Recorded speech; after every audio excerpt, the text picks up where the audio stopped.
Hey, so remember Shadow of the Erdtree? Yes, Elden Ring's DLC that didn't come out very long ago, but I feel like quite a few people have kind of just forgotten about it.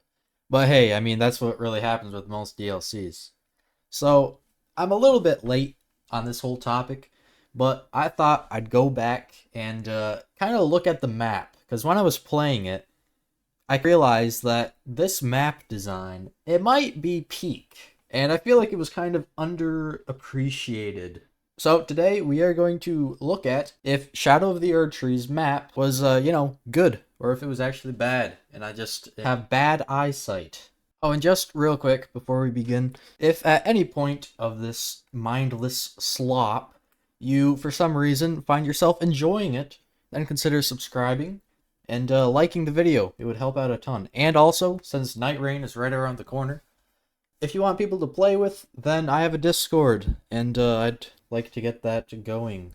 So I've already taken up too much of your time, so let's just get right into it. So, right when you get into the actual DLC, and it's through touching a man's finger, it's kind of weird. Yeah, you kind of just walk out, and then boom, there's the entire world. And that is very similar to how Elden Ring base game actually did it, which is very cool. So right off the bat, which is some of the most important things to look at, is it's an open world game, so where are you supposed to go? And in Elden Ring, there are actually no real map markers. So you're kind of just in the world, you can go out and really do whatever you want, which is very cool. But why could that potentially be an issue? Well, it's because if the player has no sense of direction, then they will never actually get on with the story. So what's really cool with these FromSoft games is, at least in the base game, they seem to point you towards what you're supposed to go out and do, which I find pretty neat. So yeah, let's kind of look and see what we got here. So right off the bat, you got a Site of Grace, nothing too crazy, and you're probably gonna sit at it. I don't remember if the lady talks to you or not, but it's really not that important.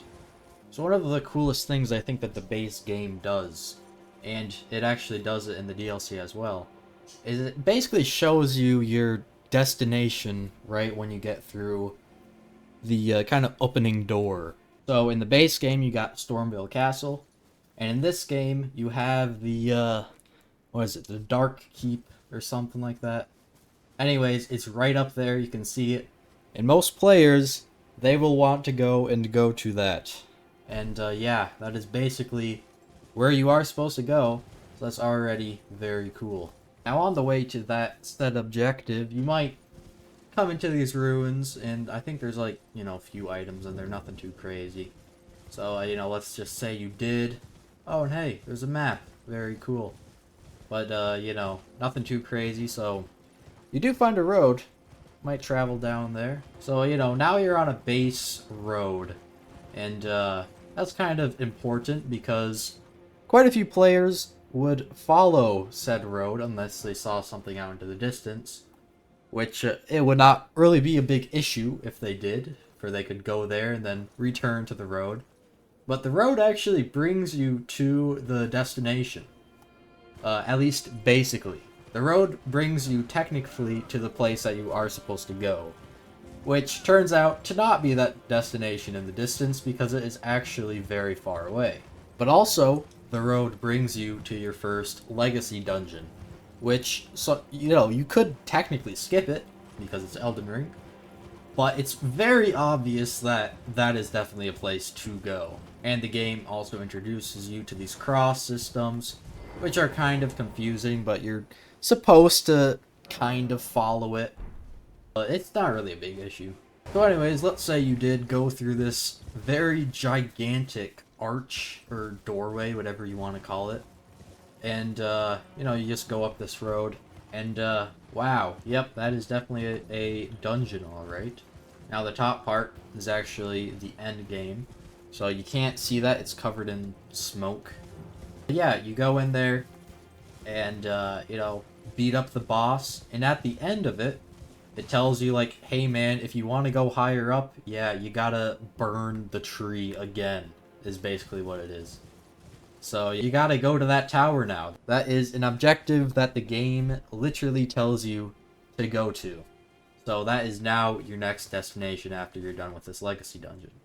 And it's actually, you know, a very good layout for this place because you can see it from the doorway. And to be honest, you can see that place for basically the entire game. Wherever you are, you can see the keep and you can see the tree, which is basically where the keep is. So that is, no doubt, very good map design already. Alright, so you're back on the road, and at this point you're kind of realizing how gigantic that keep is, because you keep running towards it, and it's not getting any bigger.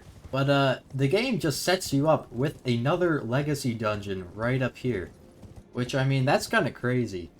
Another thing that I like about the DLC's map is as we're going on throughout these different locations, you can kind of tell that the DLC's map a ton of content, but it's much more compact than Elden Ring.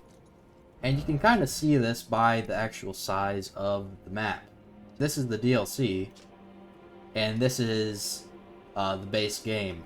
And I'm pretty sure this continent, I'll just call it, fits in right about here, so you can kind of see the size of it. And this place in the base game, it's not empty, but it's very, like, you know, there are these big old gaps of nothingness. Whereas in the DLC, as you can kind of see here, yes, there are some plains, like, you know, some empty parts there. There are a few enemies scattered around, but there's a bunch of different locations much closer to each other. Which, in my personal opinion, that is just a better map design. So let's just continue down this bridge. And what do you know? Another little location that is very fun. It's basically the barracks of, you know, all of these different enemies around here. And, you know, very normal looking path to go down to, which is this bridge. And now you are at the start of the Legacy Dungeon. Now this place is kind of complicated. I do actually really like the design of this Legacy Dungeon, but this is not a Legacy Dungeon video, this is a map video. So I'll just go right to the end of it. And just the by the way thing, you basically have to do this Legacy Dungeon to beat the game. You can technically skip it, like there's some jump or whatever, but as you can kind of see here with an outline, you cannot go to the top part of the map without beating this Legacy Dungeon, because it's kind of like a plateau, which is very cool. I do like that there are definitely some forced Legacy Dungeons, but there are still ones that you can technically skip. So now you are very close to the actual keep, and there's really nothing too crazy now. There is definitely that big guy in the distance, but you can just basically go around him, and if you're following the main path, then it's very straightforward, which I am not against whatsoever. But because it is an open world game, you want people to actually explore. So some people might have issues with this very noticeable, hey man, this is the way to go, because there wasn't as much of that in the base game. Basically because it was much more open, and like I said before, this game is much more compact. But this is one of the areas where, and there's quite a few of these things, where they give another road to go down to, and this will lead you to a different point of interest. And there's a bunch of things all over the place. There's a church over there. So it's not like the game is forcing you to keep on this road. For me, basically, for this video, I'm just doing it to show off how I think of the map design.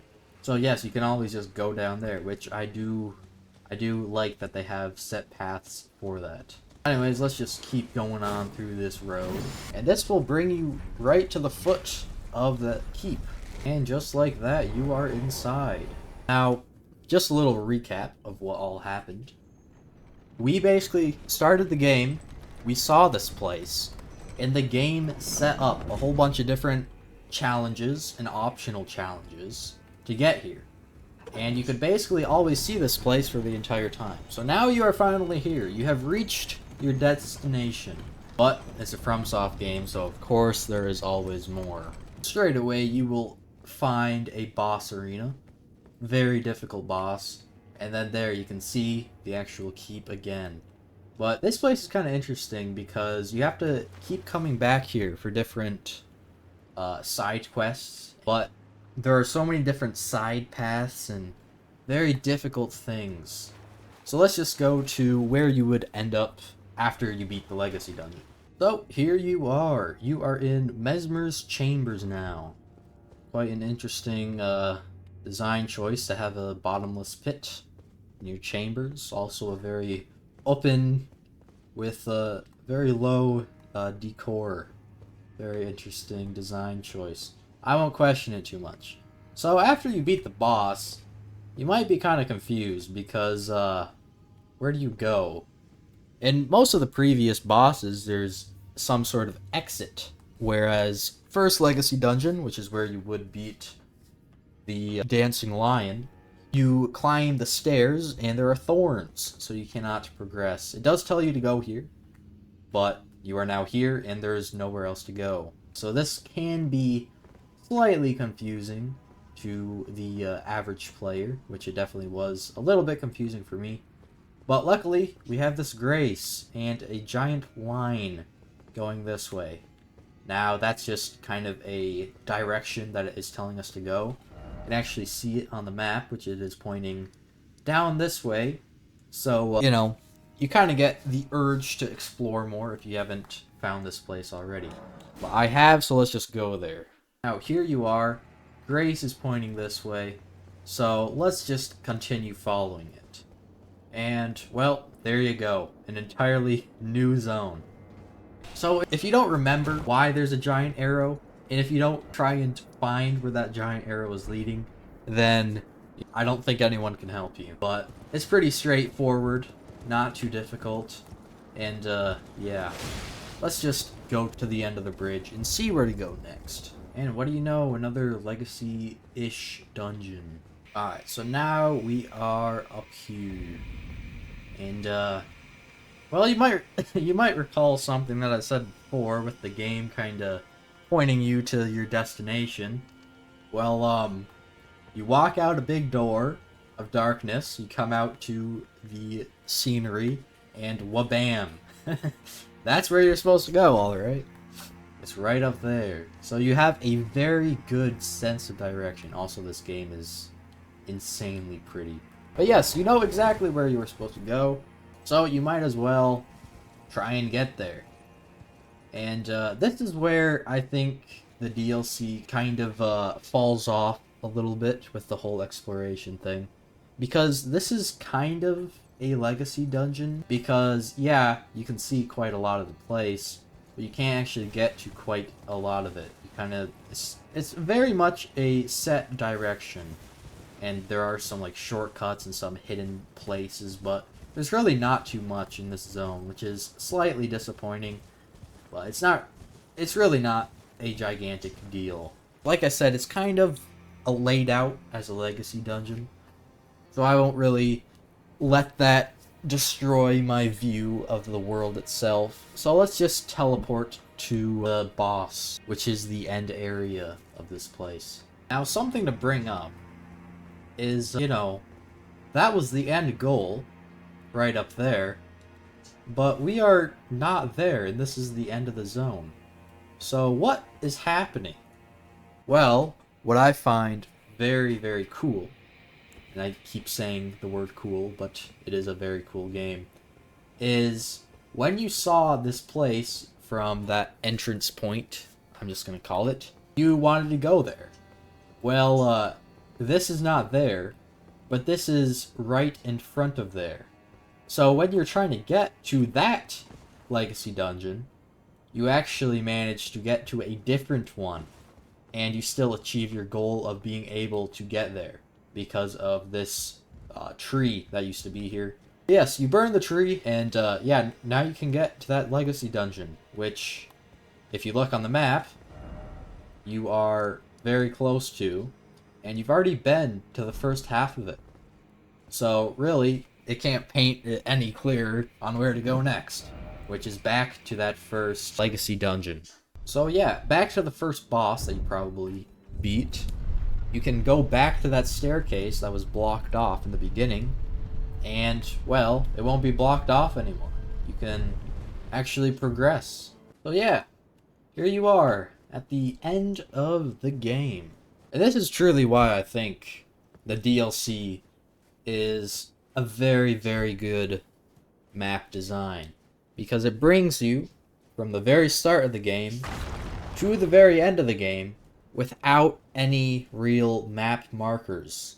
And this is especially crazy in an open world game. And it's done very, very well, which is what I'm trying to show off in this video today.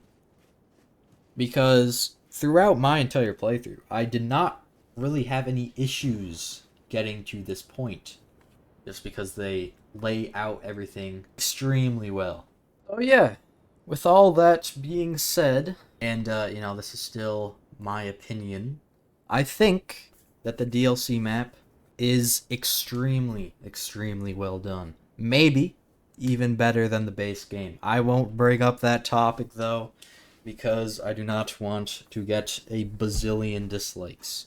So yeah, I hope you enjoyed this sort of run through of the map. And I did not cover all the side content because I do want my sanity still. And, you know, just kind of painting the path of what the developers were trying to get the player to go to. So, like I said at the beginning of this video, if you enjoyed any part of it, then consider liking and subscribing and joining the Discord. And if you did not, then, you know, I'm sorry. With all that being said, I hope to see you in the next video, and please do not go bald.